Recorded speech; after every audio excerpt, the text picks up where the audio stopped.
I know your love is hunting and getting outdoors. Yeah, man, I'm just a good old boy like most of the guys I know in Tennessee. They like to hunt and fish. That's me.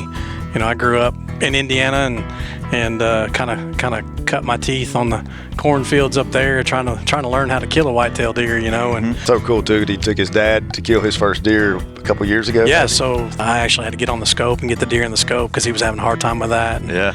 And he killed his first buck. So it's neat that it's worked in reverse roles there. It really, it's unbelievable. And now I've got a 23-year-old son that's calling me saying, "Dad, I'm on public land where you killed that one big deer, and tell me where I should go." You know, so it's from my dad to my son. It's crazy right now. So yeah, it's cool. That's awesome. Man, it ain't all about antlers, dude. Yeah. You know, and it's just the experience as a whole and passing it on to another generation. There's stages to that, and it's you know, like you said, I want to go shoot a deer, right? Mm-hmm. If it's a brown, it's down. Well, I'm a meat hunter. Well, I'm gonna kill any legal buck. Or then you get to that place where you kill a few big deer, and I want to pass it on to my kids or share that experience with my dad or whatever. I really truly believe there's different stages that we get to. Mm-hmm. Definitely enjoy every one of them because they don't stay long. Well, speaking of time in the woods, you've been big in the guiding for elk and turkey and all kinds of stuff, and you got to guide here in Tennessee here recently, right? Yeah. The award-winning Tennessee Wildcast is on the air with the latest on hunting, fishing, boating, wildlife watching, and all things outdoors. Make welcome your host, drummer and outdoor expert novice, Jason Harmon. Hello, everybody, and welcome to this edition of Tennessee Wildcast. We're glad you're tuning in. Thanks for watching. Thanks for listening. We got a fun show lined up for you today. We're back at the John Sevier Hunter Education Center, and Matt Cameron is helping me co-host. He's lined up a few shows here, and happy to be here. Always, man. I love having you come back to your roots. You bleed orange. I do. Big fall fan, so no better place to be than Knoxville during football season. Definitely. On the tail end of a win. I know this show's going to air later, but they're doing all right now. I got that one loss. That's okay, but we'll keep pulling for them. Speaking of Knoxville, speaking of being up in this area, I guess speaking of Morristown, that's where the Region 4 office is. Correct. We appreciate our radio partners, WJDT of Morristown. They air Wildcast on Saturdays at 5 a.m. or 5:30 a.m. And we appreciate WJDT out of Morristown for running the show. We appreciate all our radio partners and our TV partners. And if you can't find the show, you're not looking hard enough because we're everywhere. Over 30 radio stations out there on the podcasting app, YouTube, and all kinds of places. So just appreciate our listeners and our viewers. And glad to be here today. And we got Rick Taylor with us. Rick, appreciate you. Thank y'all for having me. Yeah, Rick's with CVA and Bergara, and Master, you've done some work with him on some drop the tailgates, and you said we should have him on the show, and I'm looking forward to this conversation. Man, I've said it before, he's been a great blessing to me professionally and personally. He drove up from Cookeville all the way to White Pine, Tennessee, and he hung my cabinets in my kitchen, man. Yes, I did. Right in the middle of nowhere. Man, so he's a carpenter as well. A dang good one too. That's he's good. Painting a house right now somewhere. Yeah. I got a little construction business, kind of handyman. Keeps me busy outside of being in the woods. So you own your own business. They say you can plan your trips around your work, right? That's ideally why I got into it, anyways. Yeah, awesome. Well, I may have to have a sidebar conversation after the show. Teach us. But anyway, so tell us a bit about yourself. So you got a construction business, but I know your love is hunting and getting outdoors. Yeah, man, I'm just a good old boy like most of the guys I know in Tennessee. They like to hunt and fish. That's me. You know, I grew up in Indiana and kind of cut my teeth on the cornfields up there, trying to learn how to kill a whitetail deer. You know, but mostly small game stuff, getting started and fishing a lot. We had a neighbor had a big pond, so we'd go down there and fish a lot. Dad would take us and you know, my dad did some hunting, but some deer hunting. And growing up, I never even saw him kill a deer. So that was kind of wild that I really kind of took root with it and took off. I killed my first whitetail at 13 with a 20 gauge slug gun in the cornfield of Indiana. So awesome. Yeah. That's so cool too. He took his dad to kill his first deer a couple years ago. Yeah. So 3 years ago, we had a deer picked out that I was really trying trying hard for my dad to kill this buck, and it just him living in Indiana and coming down and spending a few days at a time. Timing didn't work out. This deer was on camera, and I've watched the deer from the stand a few times, and so one day we pulled into the farm and hadn't even gotten out of the truck, and my dad saw a buck tending a doe in a field straight back. So we were able to drive the truck around the field and come over this ridge and get set up, and I actually had to get on the scope and get the deer in the scope because he was having a hard time with that. And he killed his first buck. So it's neat that it's worked in reverse roles there. It really. It's unbelievable. And now I've got a 23-year-old son that's calling me saying, "Dad, I'm on public land where you killed that one big deer, and tell me where I should go." So it's from my dad to my son. It's crazy right now. So it's cool. That's awesome. That's awesome. Yeah, I mean, you think most folks we have on the show, that talks hunting and fishing, they grew up doing it, and their dad showed them the ropes, or their granddad showed them the ropes. But it's crazy to think that your dad hadn't killed a deer or harvested anything until. I think he was spending time in the woods to just have some guy time, Yeah, he may have gone out there and slept. He worked third shift and probably just leaned up against a tree just to be there. So who knows? Who knows how many big deer walk by? That's right. But I've enjoyed having my time in his later years now, being retired, to spend that time with him outdoors. And I get hung up. I've hunted my whole life and never killed a really good deer. So I want a seat at the adult table at Thanksgiving dinner, where I've kind of given me a big wall hanger, and I don't have that. So, but I get hung up on that, and I forget, man, it ain't all about antlers, dude. And it's just the experience as a whole and passing it on to another generation. There's stages to that, and it's like you said, I want to go shoot a deer, right? Mm-hmm. If it's brown, it's down. Well, I'm a meat hunter. Well, I'm going to kill any legal buck, or then you get to that place where you kill a few big deer, and I want to pass that on to my kids or share that experience with my dad or whatever. I really truly believe there's different stages that we get to. Mm-hmm. Definitely enjoy every one of them because they don't stay long. But y'all listen to the Bear Grease podcast? Yes. Mm-hmm. And I've heard a few. They had a show just about deer hunting, and you subscribe to it. If you don't listen to Bear Grease, Jason got me on it. It's fantastic. But they had a wait. Subscribe to Wildcast first, and then Bear Grease here. Yeah, shameless plug. Sorry. But they had some deer hunters on there that have killed Boone and Crockett deer, and they had them each tell a story. None of them talked about killing a big buck deer. It was just a silly story. One guy was peeing out of his tree stand because he couldn't hold it anymore, and acorns were dropping, and these deer heard him peeing and came running over there because they thought it was acorns dropping, and he shot a little old doe with his bow. That was his story, and the guys killed a wall full of booners. So hunting is it's different for everybody, but don't feel like a failure if you don't catch the biggest bass, or it's limit out on turkeys every year. Just enjoy the experience of getting out in the woods, especially with friends and family. That's right. Definitely. Yeah, I've shared this before, but I passed on a deer last year hoping my son would get it. So I've come to that point where I'll let them walk if I know that they'll have a chance, or he's looking forward to the youth hunt, and I think if it's brown, it's down. He's like, I don't care, I'll shoot a doe too. So first one my son killed, he was 6 years old. It was a button buck, made a great shot, dropped in his tracks. It might as well have been a 12-point buck, man. It made that kid so happy, and I wouldn't have traded that for a booner for myself. That's right. Yeah, definitely. Well, Rick, let's jump into a little bit about CVA and what you do for them. I'd just love to hear a little bit. So what's your role there? BPI Outdoors is the big name owns Bergara rifles, CVA muzzleloaders, and centerfire rifles. Okay. As well as Quake, which is rifle slings and some other accessories, and then Power Belt bullets, number one muzzleloading bullet in the market. That's what I shoot. Yeah. Yep. So I do all the social media for the brands and kind of behind the scenes. If you see something posted on the social media pages of them, usually it's me. So I got you. I get to go to a lot of trade shows and a lot of the outdoor shows too. So that's one of the biggest things I enjoy is talking with people and doing what we're doing here just on a outdoor scale with the public, Yeah, that's cool. How'd you fall into that? That's exactly what happened is I fell into it. So you guys have had Tony Smotherman. Matt's had Tony Smotherman on the show. You guys had him last year. Yeah, he was great. And Tony is the head of influencer relations, which just basically means he handles the print media, TV shows, writers, influencers, as there's a job as an influencer now, right? So today, and even in college, there's courses for that. So Tony has been with the brand probably about 6 or 7 years longer than myself. They were looking for someone. At the time that I came onto the company, Tony was putting together a pro staff, and he said, "Hey man, I want you to be my Tennessee guy." And I was like, "Cool."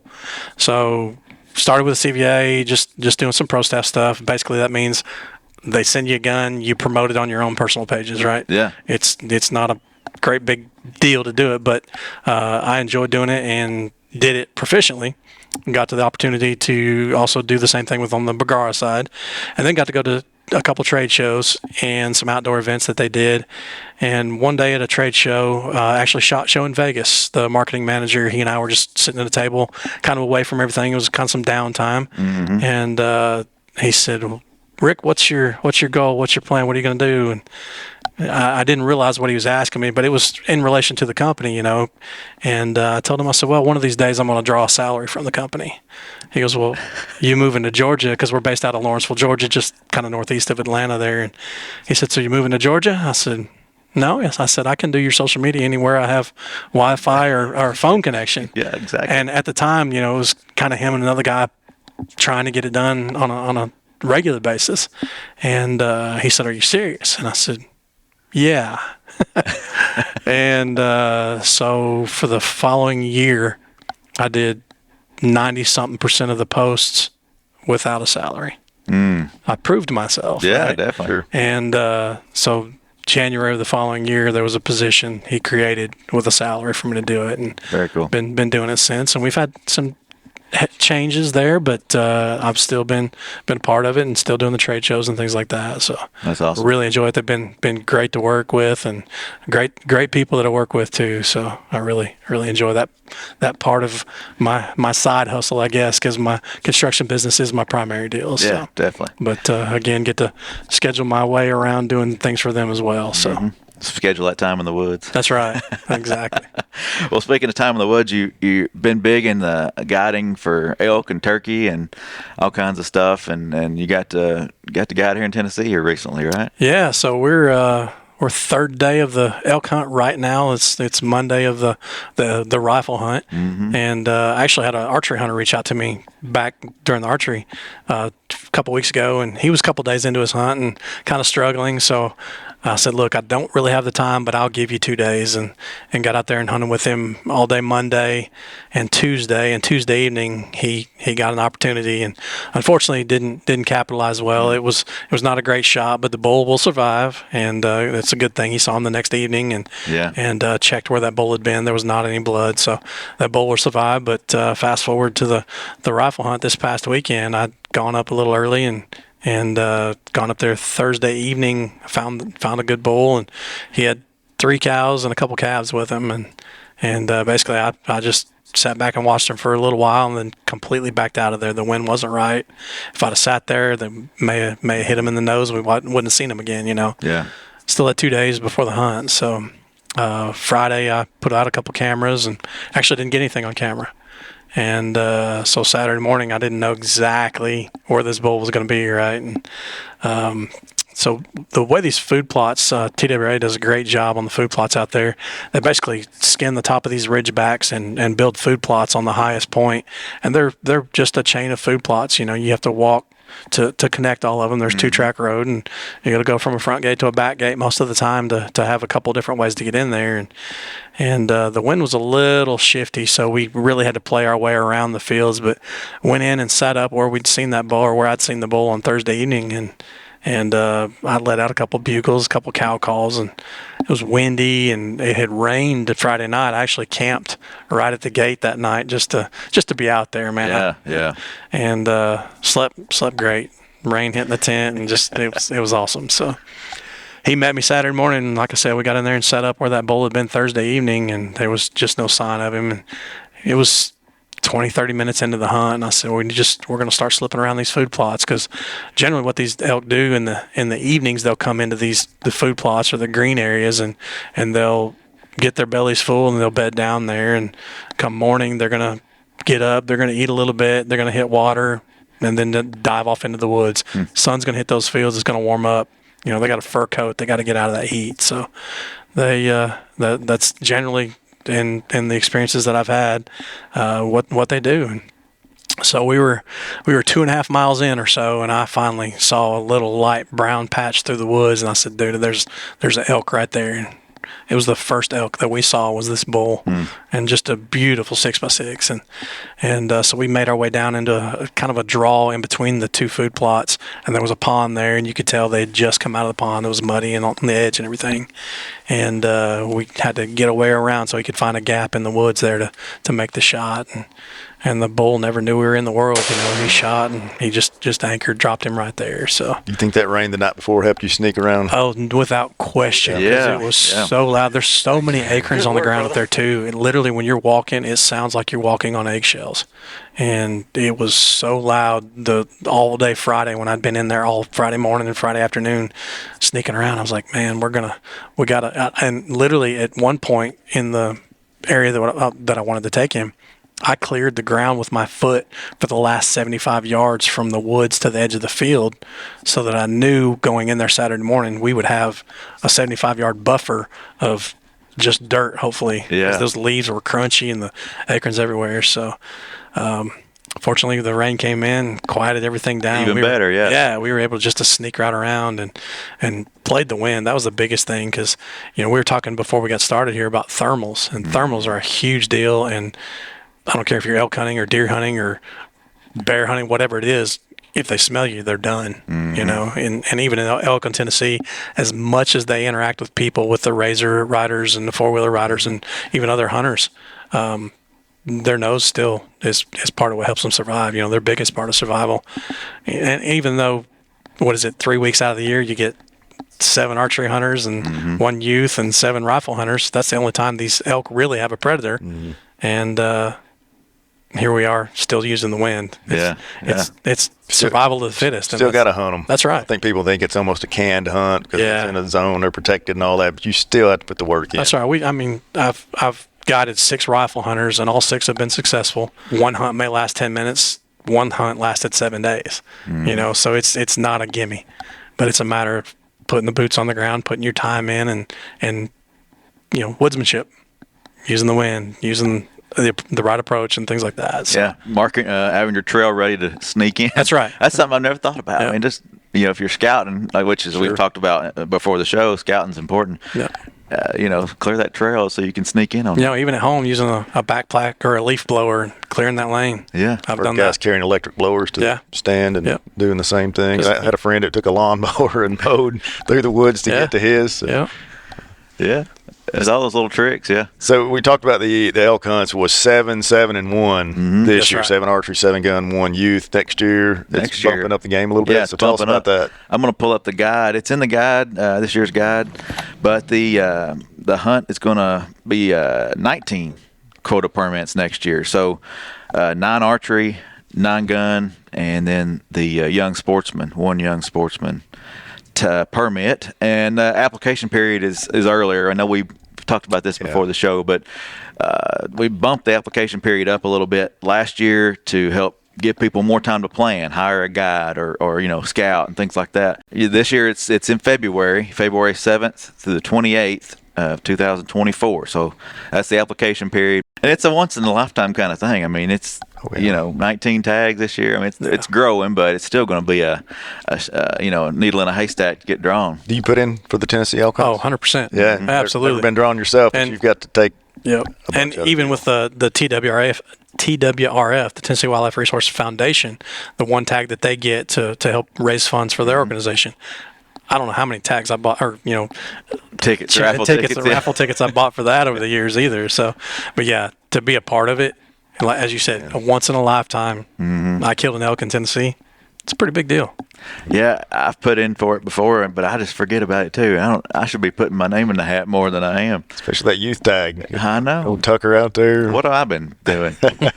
So you haven't killed Tennessee elk. You've got a whole bunch of people, but you've hunted Colorado quite a bit. Yep. Tell us a little bit about your hunting out west experiences. Oh wow! So that's usually my favorite or my first big game hunt of every season, because elk season out there starts like the first week of September, archery. So we've been going out there. I've been to the same place for the last 4 years now, and actually been successful the last 3 years, including September this year. I took another bull with my bow. Awesome.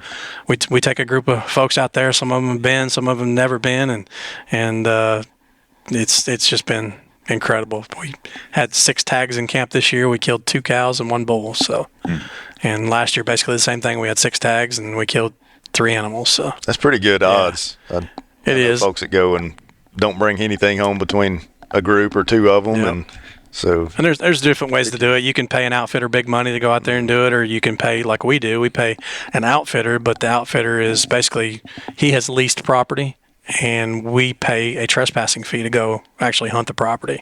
So it's private ranches that we get to hunt, and some of it has some border public, which gives us access to public land that people would have to go miles to get into. So it pushes, some of the public will push those elk deeper into public or onto private or on that edge. First bull I killed out there in 2020, I guess it was, COVID year. I killed a bull out there 3 weeks out of the hospital with COVID. I remember that. did, The yeah. doctor told you like there's no way, no how, and you're Yeah, like, I dude. told him the night before I got out, I said, I'm going to Colorado in 3.5 weeks to 3 weeks to elk hunt. He goes, no, you're not. And I said, sir, I'm not asking your permission. I'm telling you what I'm doing. And if I die on a mountain out there, I'm going. I'd rather suck wind and give it up out there than I would be laying in a hospital bed. So how many, you talked about 2.5 mile walk to get to these elk that you just guided here. Yeah. How many miles are you putting in out there typically? Out there, we were doing anywhere between 10 and 17, 18 miles a day. Every day? Every day. So you got to get yourself prepared Oh yeah, to you go do this. And you think about doing 7 miles here walking versus 7 miles at 10,000 feet where the air is so thin. It's a lot different. So this 2.5 mile hike here was a whole lot easier than Colorado. I killed my bull. He was 4.5 miles from the truck, but again, it was private land. Yeah. I did pull a 4-wheeler out there on a trailer and was able to drive the 4-wheeler literally right up to the bull, quarter him out and get him out. But, there's guys that are more diehard than me that are going into that public land deep and packing them out piece by piece. And, I know Jason Campbell here in Tennessee last year, the year before, he had to pack his bull out of Tennessee because it was deep and they couldn't get to it. Wow. So, yeah. Yeah. Is there any conditioning you do for that? Do you prepare yourself for that? I just stay busy. Yeah. I do. I'm on the go all the time. So, I bought a new truck in November last year and it's got 40,000 miles on it. So I go. Yeah. Yeah. Wow. Well, one thing I want to talk about before we get too far away from it was, and you mentioned it before the show, Gary Linfoot, right? Yes, sir. Killed a buck elk last year, and you helped guide that. No Yep. cost. So it was donated that time. 2 years ago, I think is what it was. Yeah. 2 years ago. Yep. And so that was the raffle ticket that TWRF gets, and Gary actually didn't win that raffle ticket. It was a cool story. right. Yeah. Brent Snedeker, I think is how you say his name. Yep. PGA golfer, golf pro. He won the tag, and when John Allred from TWRF called him, Brent's like, look, I just wanted to give money to the organization. I had no intention of winning that tag. Right. And Brent said, can I donate it? Is there somebody that I can donate it to? And Gary Linfoot ended up with the tag. And when I found out the story, Johnny told me the story. I was like, dude, I want to be a part of that. Mm-hmm. So I did. I got to go guide him, and it took us 5 days. He's in a track chair, which is has tank tracks on the chair. Yeah. Yeah. Man, that thing's not fast. I can walk faster than that thing. So it was a challenge, but Gary hung in there, and man, we got it done on the 5th day. He killed a bull that he was happy with, and we were all high-fiving, and it was great. That's awesome. Yeah. I know he appreciated it, and we appreciate it. Putting your time in for that and making that happen for him. That's cool. So a donated permit by Brent, Yep. and then donated guide service here. Didn't charge the man at all, and then took 5 days to get it. So just, fantastic story. Thank you for that. Yes, sir. It's a very, very big blessing. Very, very much so. Well, we got a few more minutes here, and I want to touch on some deer hunting. I mean, that's that time of year. We love to chase deer, and we were talking before the show again about a deer you labeled as Notch. Yeah. I'd love to hear that story. So Notch is a deer that I've had the opportunity to watch some deer grow in the place I get to hunt. And this deer, I know I was into my third year of watching him actually on camera and knowing it was him. But going back, I actually had 4 years of photos of this deer. So I was trying to get my dad on the deer in 2021, and timing again, he ended up killing a deer that year, but it wasn't this deer. And it was just a solid 125-inch mainframe 8, but he had some junk, little kicker off his right brow front, and then a little kicker coming off the back of his left. And I found his antler from 2020 and 2021. I found his left side shed within 50 yards of the exact same spot 2 years apart. Wow. Right. So I was like, cool, He's home. Yeah, he's home. And pretty much thought we had him figured out for my dad to take him, and timing just did not work out. And 2022 summer, that deer walked in and I got his first picture.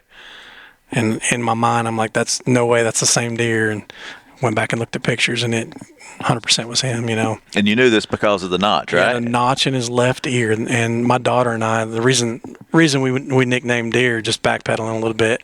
So my 15-year-old daughter, she's as eaten up with being in the outdoors and hunting as much as I am. I mean, maybe even more, because I've not set foot in the bow woods this year yet. So for deer in Tennessee. Yeah. But so we nicknamed deer so we can kind of differentiate the ones we're talking about. Okay, we're gonna let Bruno, that's her deer. He's 7.5 years old this year, and he is an absolute giant.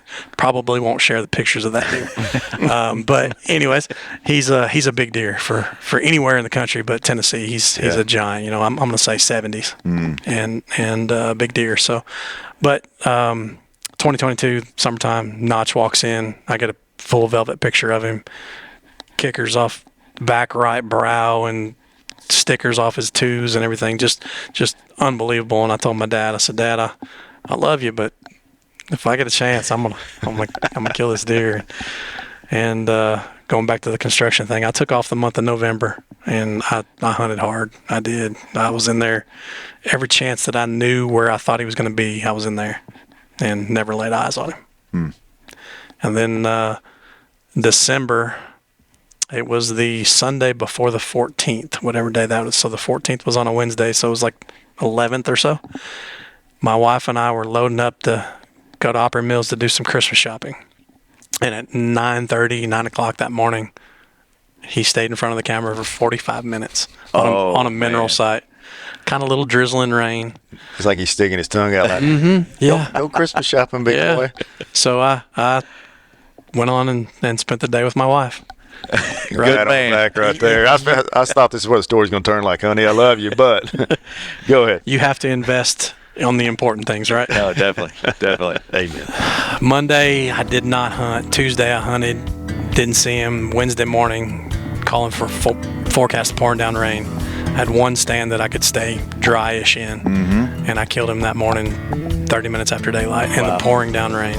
Came to that stand. It did. He sure did. I had 3 cameras that he was hitting, and that was the middle camera. For 3 days at night, he was hitting that camera, and he walked in the daylight that morning. Perseverance pays off. But he didn't walk by the camera. I killed him. Got him for you. But I did not get a picture of him. He skirted the camera that time. Goes to tell you, your camera doesn't see everything that's out there, right? Yeah, True. definitely. It had not been sitting in that stand, I wouldn't have killed the deer. Okay, so you got to go. You ain't gonna kill them laying in the bed. That's That's right. what I tell people. Yeah. You're gonna strike out a lot, but you can't be afraid to fail. That's right. Yep. Yeah. And scouting's important. I mean, Do a whole show just on scouting. yeah. I was talking to him, Jimmy Kyle Clark, some of these big deer hunters. They put in a lot of time outside of the season. It's kind of like the wood is in the shed. They go get it and burn it when it's time to burn it. There you go. Because they know they've patterned these deer. They know how to hunt them. So Yeah. put your work in. Take a few notes and go out there this season. It's right in the middle of it right now, the 2023 season. I'm And getting the fever now. yeah, I know. It's getting cooler. It's Yes. time to go. I have to stretch, get my bow back out. Well, Rick, I appreciate you. Thanks for having me. Yeah, thanks for joining us. It's Absolutely. been great information. Great talking with you. And Oh, your handles on social media. Yeah, where Very are good they? on social media. Instagram, it's TNTRKYHNTR. So it's Tennessee Turkey Hunter, abbreviated, no vowels, and then on Facebook it's just Rick Taylor. All right. So I'm one of the admins on the TN Deer Hunters page, so I'm not hard to find. Gotcha. Yeah. Well, go out there and find him and go after some deer and enjoy the season. That's right. We'll see you next time. Thanks for tuning in. Stay connected with TWRA by visiting our website at tnwildlife.org and follow us on Facebook, Twitter, and Instagram. Hey, it's all about Tennessee wildlife. It's what we do. Tennessee Wildcast will be on the air again next week. We'll see you then.